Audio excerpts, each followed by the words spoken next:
Welcome to Truth Telling with Elizabeth DiAlto, the podcast dedicated to focusing on the truth that's always evolving within us and around us, where we explore the potentiality of truth as a highly esteemed value, especially in the context of everything that falls under the topics of healing, growth, leadership, and creativity. If you're new to me, full expression is my jam. I'm the creator of a practice called Wild Soul Movement. My flagship year-long online women's circle is called Power. I run virtual new moon circles every month, weekend workshops all over the planet throughout the year, and I work with clients one-on-one. I also started doing stand-up comedy for fun in 2018. So this is a place where you can come with your multiple talents and passions to be encouraged, nourished, and cultivated. There's a lot of noise and ignorance in our current culture, and this show also aims to cut through that by exploring the truths of a diverse range of incredible voices. From authors, artists, creatives, and educators to activists, speakers, and those in various scientific and esoteric fields, our guests hail from cultures and countries all over the world. The main intention here is to contribute to creating a kinder, gentler, more curious, collaborative, reverent world where people respect each other's backgrounds, experiences, and truths, and they trust in themselves and in life and recognize that we need each other. We post a new interview every Monday, and if you want to keep up with the show notes and quotes from our guests, you can follow me on Instagram at Elizabeth DiAlto. A few disclaimers. No episode of the show is meant for everyone, and every episode is meant for whoever needs it on the right day at the right time. Not all guest views will reflect my own, and that's intentional. We don't learn, grow, heal, or improve by staying in our comfortable bubbles with all of our people who look, think, or live exactly how we do. If you love what you hear and find it useful and inspiring, the best way to show your appreciation is to share the episode, subscribe to the show, and leave us a rating or review wherever you listen in from. Thank you so much for being here, and here we go. This is episode number 310 of Truth Telling with Elizabeth DiAlto, and I am not sure how it's taken me 4 whole years to get my dear friend Nisha Moodley on the podcast, but as always, I am grateful for the divine timing, and in particular here, the depth, beauty, and importance woven through this entire conversation. Nisha's big truth was that community care is a huge aspect of our path forward. So we talked about how our understanding of what we need in community has changed, what exactly community care is, what togetherness and our ability to be real with each other looks like, as well as the layers of complexity to all this. We explored the vulnerability in asking for what you need and receiving it, especially when complex relationship dynamics are present, and how we create space for ourselves and others. We touched on restorative justice, when talking is a useful action and when it's not, the power in paradox, and when honest self-reflection is needed. So this is definitely a juicy chat. Listen more than once. Enjoy, share, let us know how it hits you. The show notes will be at untameyourself.com/310. And just to remind you, I did extend the deadline to apply for my summer business immersion. So if you are listening in real time, it is Monday, June 10th, and you can apply until Thursday, June 13th. We start next Tuesday, June 18th, and this is a 12-week immersion for people for whom your business is personal. You care about your work, you care about showing up with integrity, you care about creative expression, but you want to do all of these things, you want to serve, you want to help people in a way that is also sustainable for you, so that you could show up for your friends, for your family, for your community, for your life, and not just end up being a hostage to a business or to your creations and things like this, or your clients or your leadership role or whatever it is. And so I've been sending out the details in our emails. It's been on social media. So if you want the details, you can check all of that out in those places. My Instagram is at Elizabeth DiAlto, and the application can be found at wildsoulmovement.com/biz 2019. So that's wildsoulmovement.com/BIZ 2019. So check that out. If you're interested, there's a few more days to apply. As well, I also have posted on Instagram some of the experiences of the women who did this with me last summer. So if you're someone who likes to see how it went for others, all that stuff is also up on my Instagram within the last 2 weeks. So check that out, and let's get into today's show. Hello, everybody. Today's guest is a dear friend of mine, and we were just giggling about other things before I hit record. Some like residual giggling. I can't help myself. We're not going to edit this out. It's just, once I hit record, it is what it is. So Nisha Moodley is here. I'm so happy. It's taken me like 4 years to get you on the show. Thank you. Oh, thank you for sticking it out with me. But you have a new baby who's now 2, and he's so he's not that new. He's 2, but yeah. I feel like that's still pretty fresh, Nisha. Well, it's 2 years of being all in. Yeah. But I mean, how old are you? You're 40 now? You're about to be 41, right? This week, a couple days. 40. I'm about to be 40. Oh my God. Why did I think you turned? So last year, I was magically in San Francisco for your birthday. Why did I think that was 40? You're like, don't add a year. Amazing. I mean, I don't mind if you add a year, but no, it wasn't. So you're about to be 40. I'm 35. So 2 is fresh. 2 is fresh.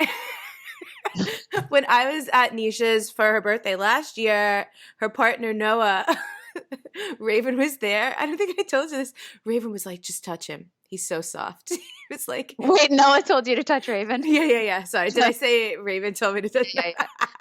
Yeah, Noah was like, you just have to just touch him. He's so soft. But it was like the awe in Noah for how soft Raven's skin was. It was like one of the most precious, like I literally will never forget that. Because I'm like, man, I've never thought about this. And now I have a new little niece. And I touch her skin all the time because I'm like, I always remember that. I'm like, oh, she's so soft. Yeah, it's like they have no pores. Yeah. Oh my God. But tiny. So how's your body? I've been asking that this year to remind our guests to check in with their bodies too. How do you feel? Oh, a little bloated. Mm-hmm. Just got back from Mexico. Mm-hmm. And I don't know, something's in the water. Or in the shrimp. So I'm dealing with some gastric distress at the moment. It was not quite distress, just more like gastric stress. Yeah. So that's happening. I also don't remember who I was saying this to the other day, but I was just saying I feel very mushy, not in a way that I'm enjoying, like, I also feel that. Like, I feel like a mushy, squishy, an aspect of that I'm enjoying, but it's more like lack of strength. Yeah. That I feel. So I'm feeling a little weak in my body. Mm-hmm. And so I don't mind being soft. I just also want to feel strong. Yes. So there's a desire to feel more strength in my body. But it's really interesting because I did a breathwork session in Mexico, like a guided breathwork session in Mexico a couple of weeks ago. And the woman who was leading it was asking us to, I don't remember how she was saying it, but basically having us check in with our bodies in some way and offer gratitude. And I was surprised to notice that I had a lot of criticism. It was really surprising to notice that I was like, I would like this to work better, and this isn't going so well right now, and this is, I was like, when did I become like my old grandpa, like a curmudgeon about my body? So that's also just in my awareness right now that I've been kind of critical and more critical and frustrated with my body than I'm used to. Is probably both an indication of, well, I'm not saying this for everyone. I'm just saying for me, this feels like an indication of both like, oh, I am wanting to be stronger. Mm-hmm. And also, oh, I need to accept myself more, my body more. So I hear you on the strength. I just hired my former client and now friend, Allison Tenney, as a strength coach. She used to be a D1 soccer coach and all these things. And I just hired her to put together a workout plan for me for that reason. I'm like, I need to rebuild like the core foundational strength in my body. And the thing that's made me really aware of this is I hurt my shoulder in December in a boxing class. And I was like, oh, whatever, I'll just rest. It'll get better. And this shit is not getting better. But also because I'm salsa dancing a couple times a week, there's a lot of people handling my shoulder. And so I'm like, I need the strength. I need the stability around my joints. And it's very much about injury prevention at this point, which it's funny that we started out talking about age. It's like weird that I asked you that because that has been present for me. Like, oh, this body is 35 years old. Like this thing has been used for 35 years. I think about, I lease my cars. So I trade in my car every 3 years. And after 3 years, you can kind of tell it's not the same. When you get the new one, which I just did in April, it's like, oh yeah, this one's new. And I like that made me think about my body, like even my teeth, you know, like they're a little discolored and like, my gums were bothering me the other day. And I'm like, this thing's been serving me for 35 years. Like, I don't have anything else that's 35 years old. A teddy bear. And I'm in way better shape than Teddy, let me tell you. I saw an old picture of Teddy. I was at my parents' house a couple months ago, and I'm like, damn, Teddy was fresh. He's struggling. I didn't even know. So anyway, yeah, I hear that. And wear and tear. Wear and tear. This is it. We're using these things. So Yeah. I love doing that check-in. And I've been hearing from people like, thank you for reminding me to like check in with my body. So the real question though, that guides the conversation is, what is a truth that's having a big impact on your life right now? Oh, damn it. I remembered that you were going to ask this question and then I forgot. I was like, ooh, how am I going to answer that question? I don't know. Which is great. I don't really like being prepared because it makes things sound robotic anyways. Let's see. What's a truth that's having a big impact on my life right now? Well, that community care is a huge aspect of our path forward. Yeah. Don't ask me exactly how to architect it or what that looks like, although I have some notions, but that's a truth that I know in my bones.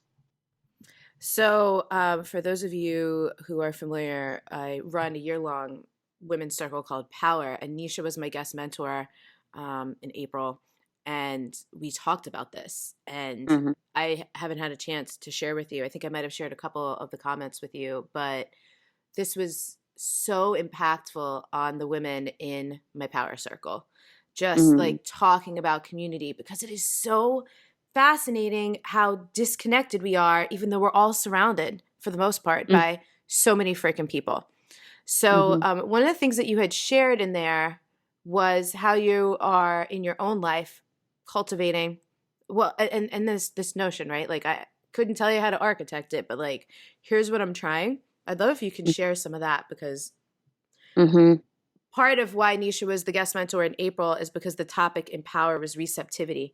And so one of the things that was really coming up was not only being able to articulate, like acknowledge that you have needs, articulate what you need and ask for it, be willing to receive it, and deal with all the discomfort of like all of those parts. So take it wherever you want to go. Yeah. So it's so interesting because as you were speaking, I was just like noticing that community has been such a theme of my life and my work for so many years. But my understanding of what we need in community has evolved tremendously. Like it is the conversation that I'm having with you now, and also just in my own life and in my own head is very different than the conversation that I was having 10 years ago around this. So just interesting to notice that. Because for me, like when we are talking about community and how we need community, I think a lot of the conversation, I'm totally not answering your question right now, but I'll get there. But a lot of the conversation, this is how we roll. You know what I mean? Like, first of all, on the show, but like even you and I, when we talk, we take tangents. We'll close the loops that need to be closed. Some of them will be left dangling, and it'll be fine. It'll be fine. And then we'll text it out later. Yeah. Yeah. So I think like when we're talking about community in the collective, still the conversation is still, a lot of it is around like having people that we can share our emotions with, that we can Mm-hmm. talk, like have real talk with, or just that we can like be with physically and not be isolated in our homes behind our computers by ourselves. So yes to all of that. Like, yes, I'm not trying to diminish any of that. I still feel like there's profound importance of like just being together as humans and also being able to be real with one another. Mm-hmm. And community care, that my understanding and curiosity and engagement and conversation around that has evolved tremendously, because especially in becoming a mother, it's like added these like multiple layers of complexity to my life, and beauty Mm-hmm. and complexity of like, how do we do this? And if I figure out how to do this, that doesn't mean that everyone else is going to have the same access to doing it that way. So when I say, how do we do this? I really mean, how do we do this? Mm-hmm. Not just me, all of us. So, because, being able to talk about my feelings is great, but I also need people who can come and like take care of my kid. Yeah. I need people who can come and like bring food when I'm sick and Noah's out of town. Mm-hmm. We don't have family. I mean, we have Noah's brother. He lives in the city, which is about half an hour from us, but he's also like under 30 and working, and he's wonderful, but it's not like retired grandma Yeah. living next Yeah. door. It's a totally different situation. And so how do we replace retired grandma living next door with community? Yeah. And I think the answer that we've had for a long, long time, probably since we started getting plopped into our own little boxes and then traveling and living away from family, is like, you just make money. You make lots of money and then you hire help. But I'm like, interesting. Because making lots of money requires work, doing the work. And I'm a hard worker. I know that about myself. I'm willing to show up and do the work.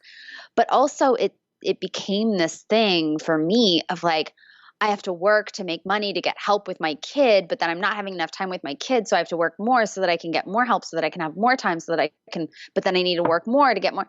And at a certain point, it's like, the time money thing was not working out. Like I couldn't work more. There was no more capacity to work more to get more time.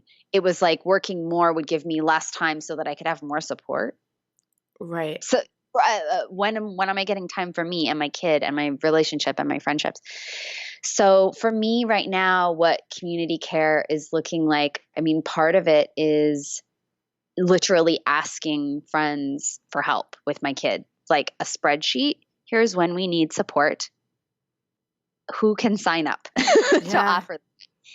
And it's super vulnerable. Like it's brought up a lot of my like, ooh, what are people going to think? Are they going to think that we don't have money? Are they going to think that we're not doing well? Yeah.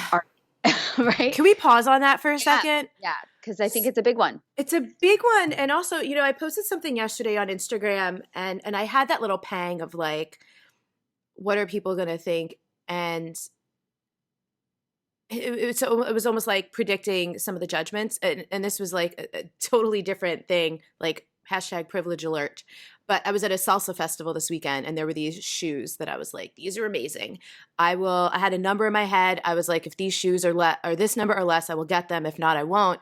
And they were $15 more than my number. And I'm really practicing being a better steward with my money. And that's the way I like to think of it, right? Because we can make all this money, but then like, what are we doing it? How are we sharing it? How are we redistributing wealth? Blah, blah, blah. And, and just having a little more restraint, because like you said, the cycle of especially being an entrepreneur, I'll just make more money. I'll just make more money. I'll just make more money. And like not sustainable in the long term. So they were $15 more. So I didn't get the shoes. And I was like, I posted this and I'm like, I'm sure there are going to be some people who are like, or like all kinds of weird judgments. So like, she couldn't afford the 15, you know what I mean? And like back in the day, that used to be one of the biggest shame things for me in the world. Like even in my 20s, at times when I accumulated debt, it's because I would spend money I didn't have on credit because I didn't want people to know I didn't have the money for a thing. And now that I'm in my 30s, I'm like, of course I didn't. I was in my 20s and I was figuring my shit out, you know? Like, I wouldn't judge someone. I'd be like, I hear you. You know what I mean? Like, Mhm. but that's such an interesting thing, like that particular form of shame that people have. And then if you are an entrepreneur, or not even, I think tied to any career, how we think it's a reflection of our value as a human being when there's 45 million reasons why we may or may not be spending money on something. Yeah. And I mean, the fact of the matter is we can make more money, and we can, we have enough that we could pay somebody, not for all the time, maybe like, we don't have like a round the clock childcare Yeah. type of situation. And that just wouldn't work for us financially, but we actually do have the money, and it's a recognition that there's no shame in not, right? Mhm. We happen to, but at another time in life, we might not. And other people may not. And there's no shame in that. Yeah. And two, I don't want to spend all my money on childcare. Yeah. And I want my child. And this was when I really sunk into the yearning beneath it. Like, what was my holy whale? Like, what if I were an animal that was howling, like, what is funding, what is driving, what is fueling that howl? And I was like, I want community. Like, I want my child to grow up having like the aunties of the village Yeah. around coming to care for him and hang out with him and be with him. Mhm. And more, and also part of my holy whale was, I want to understand how we do this, not just how I figure it out inside of my family, but how do we do this? And so all of that, like, what are people going to think that I'm asking for them to watch my child without giving them anything in return, without saying, and I will do this for you, or we will pay you this much, when they probably know that we can afford it? What are they going to think? And I'm like, well, these are my friends. I'm not asking random strangers on the internet to come and take care of my child. And so because they're my friends, they can ask if they have thoughts about it or questions about it. And also, I trust that my friends know me and love me, and on some level probably get it, but also, like, that's mine. That's mine to work through. Like, what are people going to think? That is mine to work through. And if I'm not willing to work through it, then how can I actually, like, even be a stand for or suggest that other people who have less than me would work through it? Like, if I'm not willing to. So that's been really powerful. That's like one of the biggest examples I can think of community care, and how I've had to establish myself inside of the receiving of community care, or chosen to establish myself inside of receiving community care, is like literally asking for help with my child. And then the other piece, another thing that comes to mind is just, right now I'm the primary decision maker for my dad. He is in late stage liver disease, and he's doing much better now than he was a year ago. Actually, they said he had probably 2 months to live, and my dad is super stubborn, so he'll probably live for like 10 more years. But I make almost all of his decisions now. I mean, not his day-to-day, what to eat, when to go to the bathroom decisions, but medical care, financial stuff like that. And asking my family for help with that, my extended family, has been in some ways even harder, because there's family stuff mixed up in that. Yeah. But I need it. I need the help. Yeah. I hear that. Earlier this year, I had something come up with a family member, and I'm in California. I'm the only one on the West Coast. Everyone else is on the East Coast. And I'm like, I had to call a couple relatives who I'm not super close with and disclose something that I didn't know if they knew or not. But it was like, literally, I had no other options. Like, there was a bit of a crisis and it needed to be handled. And I was like, yeah, I had to like just call in some backup. And then what was cool about that, it was actually super healing on the receiving end to go, oh my God, I'm not alone. Like, there are other adults in my life. And I'm like, cool to figure that out at 35. Probably could have realized that sooner. Better late than never. But, and there's like that risk, right? There's the risk that someone could say no, or the risk that someone might use it against you later. But there's also the risk of that they might just totally step up and step in, and Yeah. which was what happened in that situation. And it was actually really healing. So I know that there's immense risk and immense vulnerability on both sides. But go ahead. Well, this is just making me think, like, it's bringing up something really interesting for me, which is, how do we ask for and receive support and even show up and offer support when we have complex relationships with the people involved, and, when we may not even like being around them. Yeah. I'm not saying that or family, by the way. It just brought up this inquiry for me of like, oh, this is so interesting, because we're in this time right now where, I think there was the sort of new age conversation of like, cutting out the toxic people or anybody who like lowers your vibe, and we need to stay high vibe. And so anybody who's, bringing quote unquote negative energy around you, you need to get rid of them, which I think a lot of that was because it still exists, like very spiritually bypassy, like, ooh, I don't want to talk about uncomfortable things. And that person, I'm feeling uncomfortable by this conversation. And so that's low vibe. And so I'm not going to have this uncomfortable conversation or be around people that talk about things that make me feel uncomfortable. But I also think inside of this like cancel culture, there's a lot of like, not exactly that conversation, but like, maybe a different side of the coin, or a different coin altogether, but a very like, okay, those people, those are the bad people. Those are the people that we need to get rid of. And sometimes I think about like, okay, if we get hit by an earthquake, or the apocalypse happens, or we have a massive die-off, because by the way, we have 1 million species that are on the brink of extinction right now. When do humans get on that list? Like, we're killing off our food supply. I know it's super dark, but I think about this stuff a lot. But it's so real. And when we don't think about it, how is anyone going to be able to do anything about it? Right. We're not going to vision board our way into a better future. Yeah, not all the way. That's for sure. Yeah.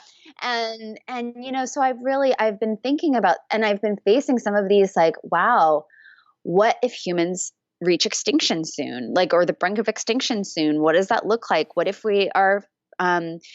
we in this lifetime or my child's lifetime face a true climate apocalypse, where we have, even more than we have now, climate refugees around the world. And so that sort of had me think about, if me and 8 of my neighbors are sort of the huddled mass of my neighborhood, if I was one of the 8, 9 people left, right? And we got to work with who we've got. I might not choose to be friends with those people, but all of a sudden they're all I have. Yeah. And so I don't know. It's interesting you talking about leaning on family has really, and how they're not necessarily super close people that you've reached out to. Like, how do we do community together when and if the time comes? And maybe this is a question for now, even when they aren't necessarily people that we would choose, or that we naturally feel inclined to be close with. What does community look like then? I love this so much. And so as you were talking, I wrote down discomfort/fragility versus boundaries, compassion, and resilience, right? Because I'm also, and I've been talking about this more lately, I'm really not into cancel culture.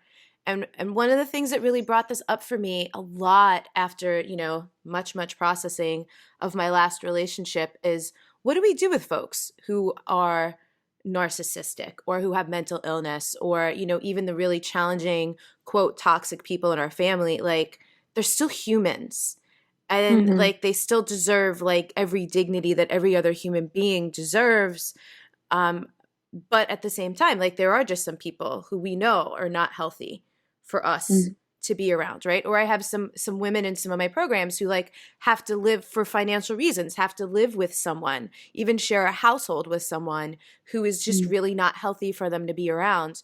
So how do we sustain ourselves even if we have to be around folks who aren't necessarily the best for us? And also pull out the like the superiority or like the elitism, right? And I think the point you bring up about discomfort is so important because some shit is just negative, and that's fine. You know, like, okay, but how do we cultivate like the capacity and the resiliency to be able to be with shit, like you're saying, that we wouldn't choose, but isn't really optional in life? Yeah. I mean, I think a lot about somebody said this phrase in, and I wish I remembered who it was because it stuck with me. It's like in the moment, it's sort of it reverberated. So I didn't have that, in the moment imprint of hearing the person say it. It was more like the aftershock of hearing it kind of reverberating in my system. Yeah. And they said how they made a comment about how indigenous island cultures would do conflict resolution. And I was like, oh, what does that look like when you can't get rid of them? Like, we're literally on an island together. There's nowhere to send you. And how do we do justice when there's no place away to send people? And it's so interesting because I feel like a lot of times,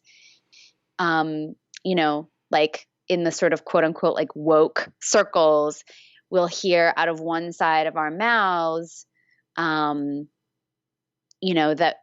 we, like, for example, like the corruption that, and this is, I believe this wholeheartedly, that our prison system in the United States is like massively corrupt and whatever. We could go down that rabbit hole. I'm no expert, but just for anybody listening, watch 13th. It's an amazing documentary, very illuminating. If you wonder if slavery is still alive, yes. But at the same time, somebody will do something heinous and we'll be like, lock them up. And so I'm like, ooh, this is tough. Like, I get it. I get it. And also I really wonder, what is the revolutionary new way that we need? Because the way that we're doing things is not working. And more like, what are the revolutionary new ways? And so I think there's a lot to be gleaned from, learning about, and you and I have talked about this a lot, like learning about, reading up on, or even studying restorative justice practices, and starting to get an understanding of what does healing justice really look like. Like, if we're really wanting to heal, if we're really wanting to get to the root, what does getting to the root look like? Individually, culturally, systemically, inside of our systems, inside of our families, within ourselves too. I can't get rid of the parts of me that I don't like. So how do I integrate them? How do I hold them in a field of love and care and regard, and include the parts of me that are hard for me to love, include the parts of me that are hard for me to accept. And then also within the people in our lives. So it's just really interesting. It's such an interesting conversation around, like, what do boundaries look like from the place of, from the lens of inclusion. Yeah. And this, as you were talking, I was picturing one of those bumper stickers that says coexist. And yes. Giggling internally, because I can't tell you how many times I've encountered someone on the road who was driving like an asshole with one of those bumper stickers. It's like on the West Coast, right? It's almost like anytime someone drives like an asshole, it's like I practically look for that bumper sticker, and I'm like, this is funny. High occurrence, high frequency, and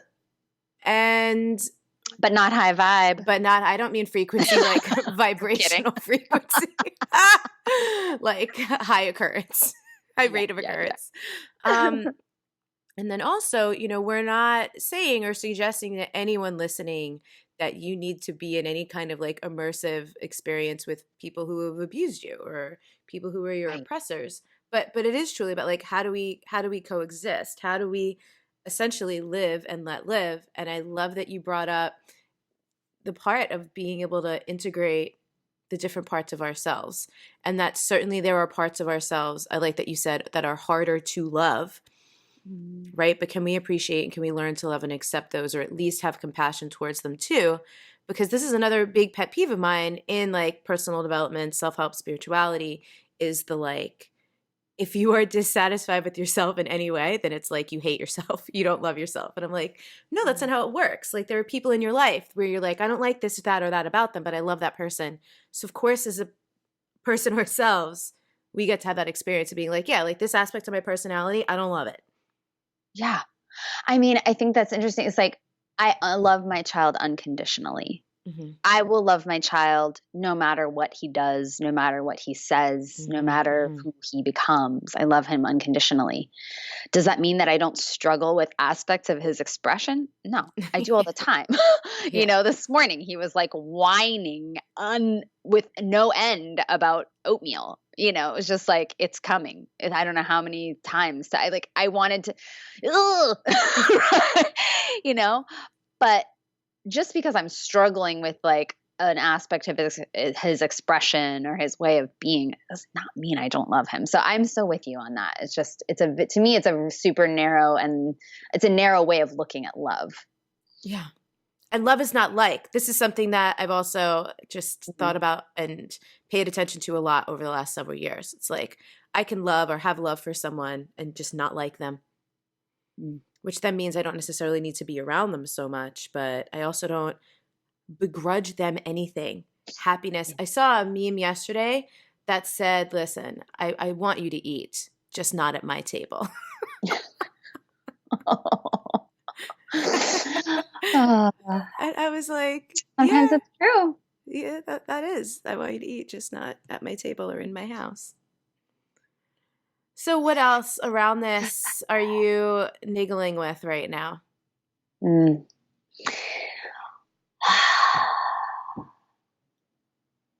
I think another thing is just, really looking at pace in life, and how do we create spaces for ourselves and for one another to honor our pace. I think community care is a big part of it for sure. Like I come back to that as well, but being for a long time, the question was really showing up for me inside of motherhood. It's like, okay, I need maternity leave. And how do I take maternity leave whilst A, being an ambitious person who likes to create, B, needing to provide for my family, needing to be a financial contribution, but C, also needing to rest and bond with my child and have time to just be in the soupy, period after giving birth.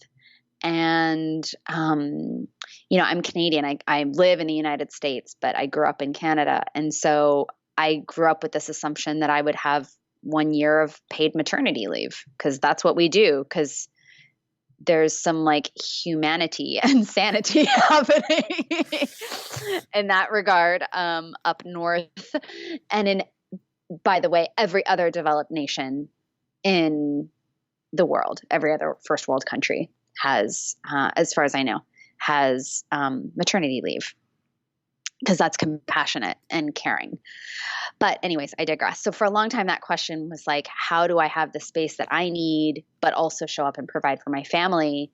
And now the question for me, although that is part of it, I have a 2-year-old, so it's existing for me more now around like really seeing that there are periods of time where and I recognize others, need to go inward, to be quiet, to be in just a space of open curiosity, or to be like burning things to the ground and not knowing what's next, the fallow winters of our lives. And also in the like, incubation, the building that is spring, where, you don't have blossoms, but things are beneath the surface ready to poke their head out. They just need some care and some time and some nurturance. And we've built structured our society and therefore our businesses and our lives in such a way that we expect ourselves to be in summer all the time, that we're just going to be like in harvest and, but lots, abundance, abundant flow. And what does it actually look like to be able to really, truly embrace our pace, to be able to really, truly have fallow periods? And I don't, again, just mean individually, Right. but I mean collectively. What does that look like to be able to give people that time and space? So I've just been sitting with that a lot. And one of my clients right now, who I love very dearly, is just like this prolific giver and creator. I mean, give this woman a problem in our world that and like spark her passionate about it, and she'll build something, by tomorrow. I mean, it's incredible. And she's also in this place of like, she needs some rest. She needs some care. She needs some support and community care. So it's also, looking at like, how do we rally? How do we rally and provide that for someone who is so capable, but like capable people need care too, like capable people need rest too, and love too, and nurturance and nourishment too. So I've just been in this open-ended, curious inquiry around what that looks like, also not, from a community care perspective, and also just like nourishment of self and architecting systems and structures in such a way that, we can also be the squirrels burying the nuts for when winter comes. Yeah.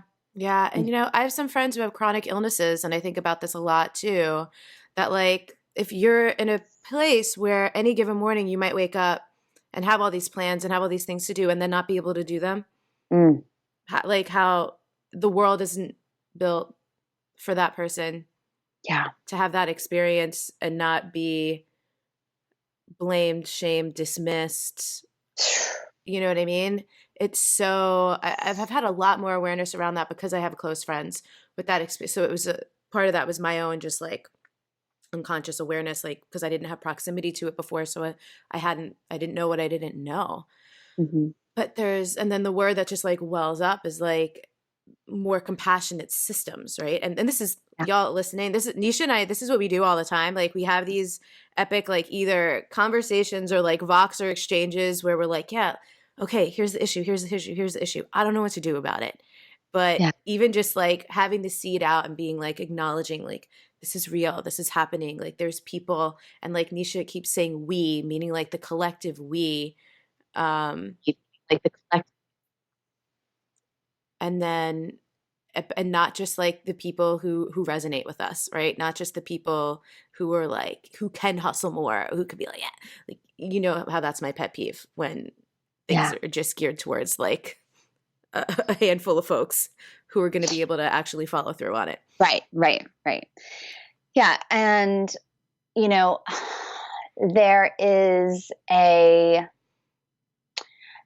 there's this, I've heard this float around too a lot, like don't talk about problems unless you have solutions for them. And I'm like, you are always, and I'm so grateful to you for always being like, hello, nuance and perspective. Like we don't have all the solutions. I mean, Elizabeth and I, and also in the collective, like they haven't been rolled out. Yeah. If somebody's got the keys, please step forth. Let us know. They need you right now. And I think there are a lot of people who have solutions and they're falling on deaf ears because they probably require a radical reinvention of systems and a change of the way that we're doing things, that we're like, ooh, yeah, we were hoping that we could get something that would still work inside of consumerism and capitalism. So we're going to table that. Thanks for coming out though, Ken. Thanks for coming out. It's like Shark Tank. It's like, I'm going to pass. Yeah.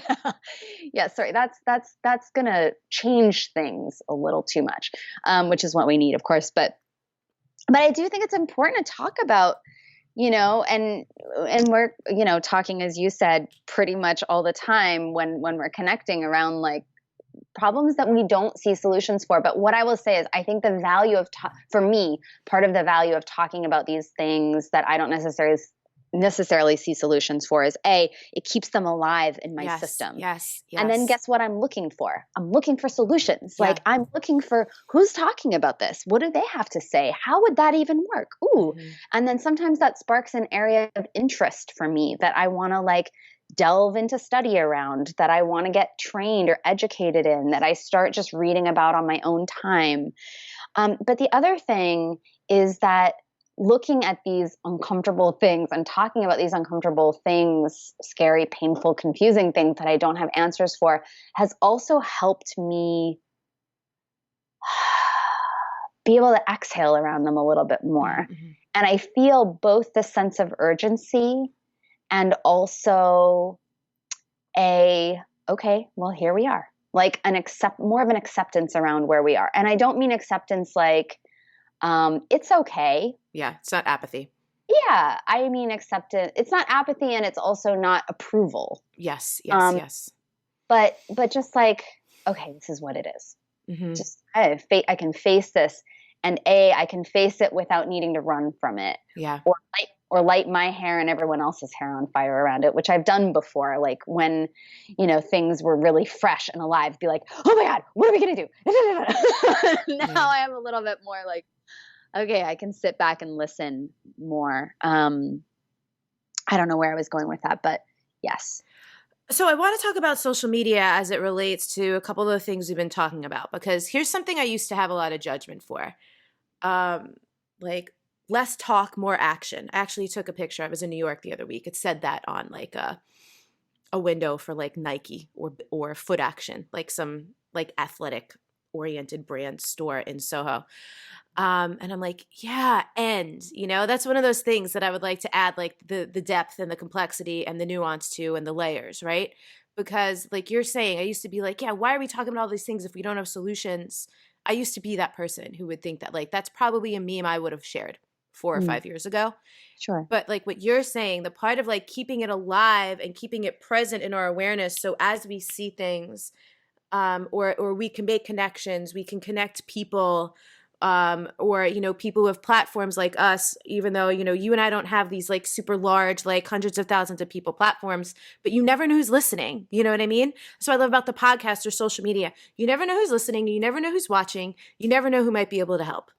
And what I love often is hearing about who connects with guests from the show, or who has a resource or something that evolves because of like one thing that one person said when they were listening to this. And I'm like, yeah, talking actually is an action.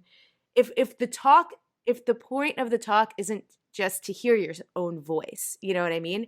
If it's not happening in an echo chamber, if part of the intention behind it is let's create some awareness, and let's also, this to me is a form of community care. Let's put this out in the collective so that maybe we don't have the resources or the knowledge or the awareness or the skill sets, but someone else might. Mm-hmm. And they might be activated to like do something that maybe you or I can't do. Yes. Right. And I think there's a big difference. And this is where I feel like one of the things that we so desperately need in humanity right now is self-reflection and honesty with self. Yeah. Like what really is my intention here? Yeah. What is really driving this perspective? What is really driving me? So it's like talk so that we can look a certain way, or talk so that we can, I don't know, like commiserate around our complaint to no end, right? Mm-hmm. Is very different than talk because it's healing for me to share. Mm-hmm. Talk because I care about something and I want to be in the conversation of it, even though I don't know what it looks like. Or talk so that I can find resources that allow for clarity of action, right? Mm-hmm. It's so different. But I think like, wow, if we were all more deeply self-reflective, And I think self-reflective is not just the sort of like the first layer of, but my intentions are good, but I mean well, but I Right. care, but I'm not racist, but I'm not that, right? That sort of Mm-hmm. reactionary, but going deeper, deeper, deeper, deeper, deeper, deeper, Yeah. below the surface to really look at what's there. Because yeah, I mean, I totally agree and hear what you're saying, that sometimes that talk brings forth the resources, the creativity, the clarity, the momentum, the movement, the action that we need. And I think modeling doing it in a way that is not self-shaming. Mm, So, as I acknowledge just how much I don't know isn't in my control, that I don't have the power, resources, energy, time, attention to do something about, but still care about deeply, that also allows other people to go, oh, like I don't have to be everything. Because I think because such a big part of our culture is like the radical like self-reliance, or like the bootstrap mentality, it's like not everyone is meant to be active in every issue, mm, but a little bit from each person like really freaking adds up. I think about the ripple effect all the time of, again, just like one sentence or one question that it might be able to have on people. And also, like you were mentioning about being in that breathwork session and realizing all the criticism you had for your body. If I could be out in the world literally just modeling acceptance for myself and what is, but it's acceptance with a desire for expansion, mm-hmm. or solutions oriented acceptance, maybe. I don't have a term for it. Then other people can go, oh damn, like this person is able to do this. And the thing that's at the top of my mind is actually this post I wrote many months ago about that, just like the number one population of humans that I continue to struggle with in my own like judgment is, and like consistent dissatisfaction, is white men. It just is what it is. I've learned too much to not feel that way at this point, and I giggle about it, and that really upsets some people, especially white men. Right? Like I've lost just about every white male friend I had, and I'm giggling because I'm like, I can't be hung up on that. I'm not going to beat myself about it, but I'm actively working on it. You know what I mean? I'm not like dismissing it and being like, well, that's just who I am now. I can't stand white dudes. Not the case, really not the case. But how can it also connects back to what you were saying earlier of how can I also love on the part of myself that was really struggling with Yeah. that. So I just ranted a little bit, but Well, there's power in paradox, right? Like there's power in the ability to hold both an yeah. acceptance, and a willingness to look at and face and be with what is, Mhm. and at the same time a desire for something greater, a desire for something Mhm. Mhm. more, a desire for the next. Um, and again, like really looking at what's underneath each of those things for us. Yeah. And so here's the other thing I wanted to ask you about social media, because I know I do this on purpose and I see you doing it too and I appreciate it.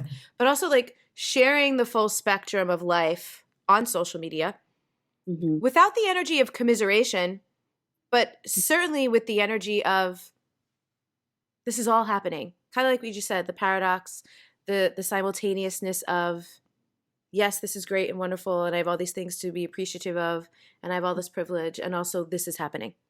Mm-hmm. Mm-hmm. I'm curious because I know what it's like for me. What is that experience like for you behind the scenes? Like after you've shared something, because you like some people will comment publicly, but I find the most meaningful comments often come from like the people in the DM that were Yeah. like scared to say something or whatever. What is Yeah. that experience like for you? Yeah. Well, recently I did a post about abortion, Mm-hmm. on the heels of these abortion bans and threat to pregnant people's sovereignty and with their own bodies and choice with their own bodies around the US. And so I did a post about abortion, and I got some really beautiful, sweet messages from people who just sharing their own experiences and asking for guidance and, all sorts of different things. So for me, I share, generally speaking, I will share when I feel a fire inside of me to share. Mm-hmm. And I always check in. Well, I shouldn't say always. There have probably been times that I haven't, but I make a concerted effort to be intentional and remember to really check in with myself and ask, like, what is really driving this? And not just the one note, because there are often several notes. There are often several things that are driving. Like sometimes there's a desire to like post because we haven't posted in a while. We want to feel relevant and like increase our engagement. Like, I don't know, that could be in there. The desire to be seen in a particular way can be in there. Also like an altruistic or caring, or generous, like contributing intention can be in there. But I just like really try to look at like, what is all the stuff that is funding this desire, this fire to share right now? So that I'm really honest with myself, because my experience has been that if there's any part of me that's driving that desire to share that is like attention seeking or wanting to receive like approval or comfort, right? That really muddies the waters. And it shows in people's reactions. That's an amazing way to put it. Muddies the waters. Thank you. It muddies the waters. And I'm not saying that I'm bad or that it's bad to post from that place, but I just want to be really honest with myself because I want to be clean. Like when I say clean, what I mean is I want the strongest, clearest, most loving intention to be the loudest one and the most resonant one that comes through. And for it to be clear, it's like if I had a big singing bowl is coming to mind and I went like ding, and then I came in there with a tin can and also went clank at the same time. Doesn't matter how loud and big and beautiful the singing bowl is, like the clank of the tin can is going to be jarring and heard. This is an amazing metaphor. And so I just want to be honest about the tin cans. I want to be honest about like the clanky, janky stuff that also is driving whatever I might be posting. And sometimes it's there and sometimes it's not. And sometimes it's the biggest thing. And if it's the biggest thing, like I want to be seen, I want to be liked and approval, blah, blah, blah. But like anything like that, I'm like, don't post. Totally. Don't do it. Don't do it, because then I would be asking the internet to do something for me that I need to do for myself. And if I can't do for myself, I need to go to my friends, not the interwebs, Amen. So there's that. And then if it's just like the little clanky tin can in amidst the like beautiful whatever other intention, I'm like, before I post, I got to really check myself and care for that part of me that wants that, so that I can not be so that's not part of the delivery. Totally. And then, so we'll make sure that I read what I am about to post before I post it and use my little sniffer and sniff out any places that it has that woven in. And that's, so I'm not saying it takes me like a day to do a post. I do, sometimes something comes to my head and I post it 3 minutes later, but like for me, part of that process is just very much checking in, because I think there's a lot of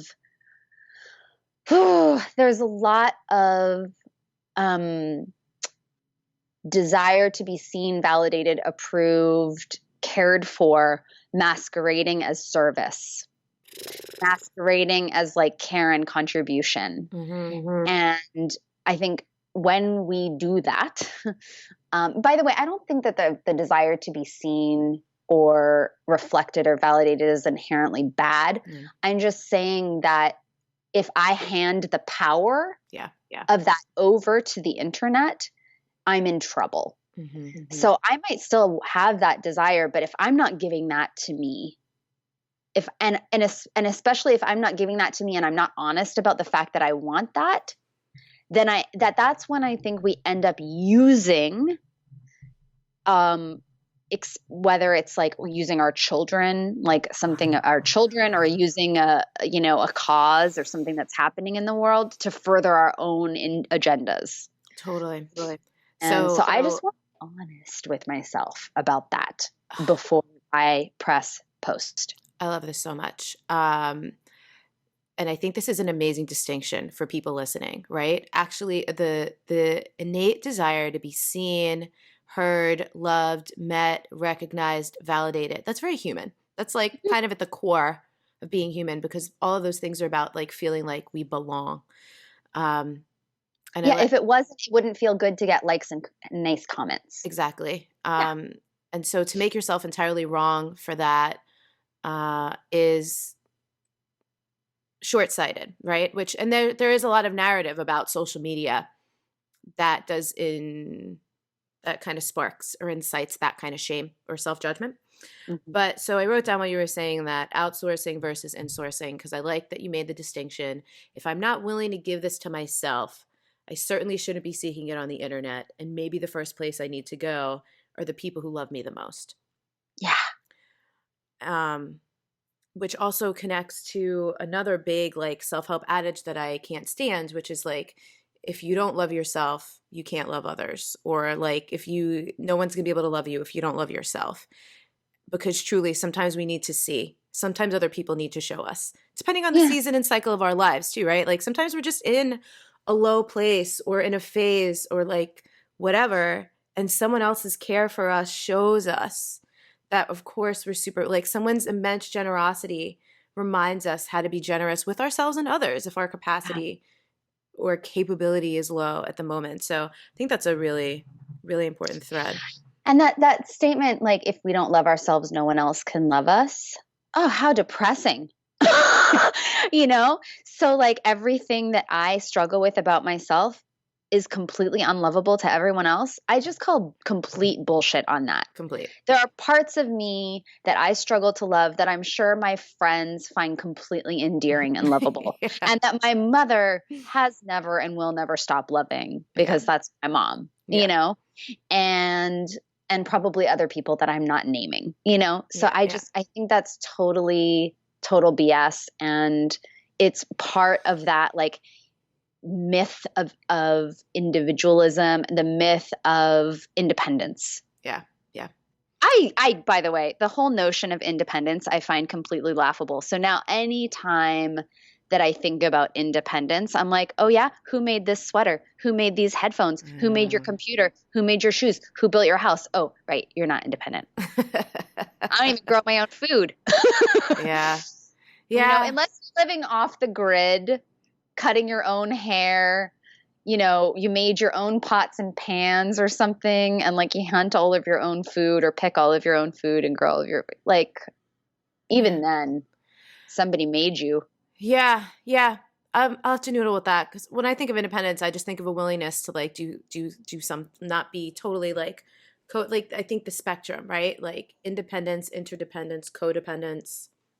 It's an interesting. But I think that there's self-responsibility and self-reliance. Yeah. And interdependence. Yeah. Like the truth is that we are interdependent, and we sometimes forget and think that we're truly independent. Because we've been cultured, right? We go like, codependent. Yeah. So to wrap up here, do you have anything going on that we should know about that the good listeners might want to know? I do. I have, well, first of all, something that's always going on is, I didn't quite frame that right. But anyways, Global Sisterhood Day. It's not always going on. It's going on one day of the year. But it's always going on for you behind the scenes. It's always going on for me behind the scenes, or often. It's often going on for me behind the scenes. And the website for it is sisterhoodday.com. And the reason that I'm saying that now, even though it's next March, is because people can sign up and get on the wait list and host a circle come March. And also I'm really excited, you know, I just have such big plans for it over time to build so many more resources and just give them away for free. I think like every time we do it, I have people say, oh, this is going to be my first time hosting a circle of people. You know, they're getting their courage finally for the first time to gather with people and to have intimate conversation and connection in that way. And I want to give that away. You know, part of why it's free, and I haven't partnered with other companies that, you know, nothing wrong with this, but that sell things at all, really, is because I've wanted it to be free. I want to democratize community. I want people to be able to learn how to do these things without having to pay, and nothing wrong with paying and learning, but not everybody has access to that. So I want to give access to that. So we have lots more that is not just Sisterhood Day that I'm excited, but the website for it is sisterhoodday.com.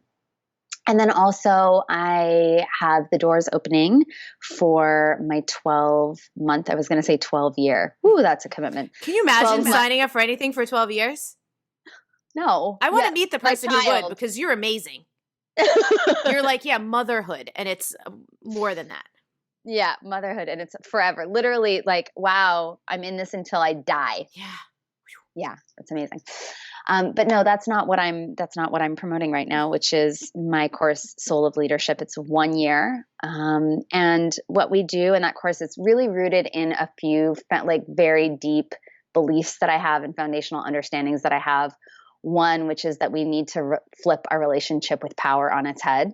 And I know you're nodding with me on that one. And leadership, or the concept of leadership, is a big place where that shows up. Mm-hmm. And so, when I've spoken with women and asked them, like, close your eyes and make a picture of, like, when you think of like a leader, what pops into your head? And sometimes we have like, visions of more modern visions, but often it's like, oh, I just saw a white dude in a gray suit kind of thing, right?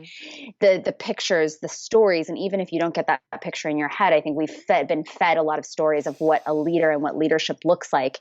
Or even the idea that if you're a leader, you're not also a follower, which, by the way, newsflash, I think leadership requires us to know when to sit down and hang out and be in the back and be in the supporting roles and be listening and be in the middle. Mm-hmm. So one is just this notion that we are all leaders and we are all followers, and how do we develop our unique innate leadership and flip the relationship with power on its head so that we can see leadership as truly non-hierarchical. And this belief that we can embody certain qualities of leadership that I feel will take our world forward in healthier ways than what I would consider more like faux leadership qualities that are being displayed a lot in these times. Faux leadership. Yeah. And so, so I just hold this belief that the foundation of really being courageous and rising in our leadership is by embodying these super powerful and transformational qualities of leadership that are rooted in a notion of power that is about sovereignty, not about hierarchy. I'm stifling a giggle because so this is the shadow and the gift of this part of my personality that likes to stir the pot is like when it's channeled with like love and compassion and, like you were saying, like the clean energy, and I've done all like the self-honesty checkpoints. It's very potent. But when it devolves into I'm tired and I'm feeling a little passive aggressive, I'm just imagining just like scrolling Instagram and just commenting on people's shit, #faux leadership. No good would come of it, but like there's an honest part of me that would enjoy it for like 3 seconds. Go for it. Just run I'm with not going to do it, but just thinking about it just brought me a little bit of passive aggressive joy.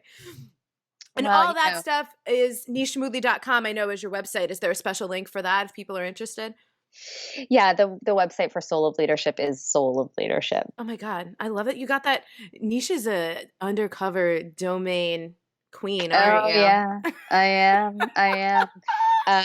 Noah at one point was like, what's going on with your business finances? I want to see what's happening over there. And he was like, you pay what? Why is GoDaddy getting so much money? I'm like, stop, don't. We're not talking. You're like, don't look at the GoDaddy category.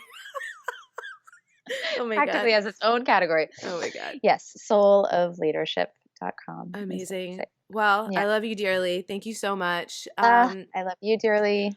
everyone listening, follow Nisha on Instagram. That's my favorite place, aside from, text messages and Voxer.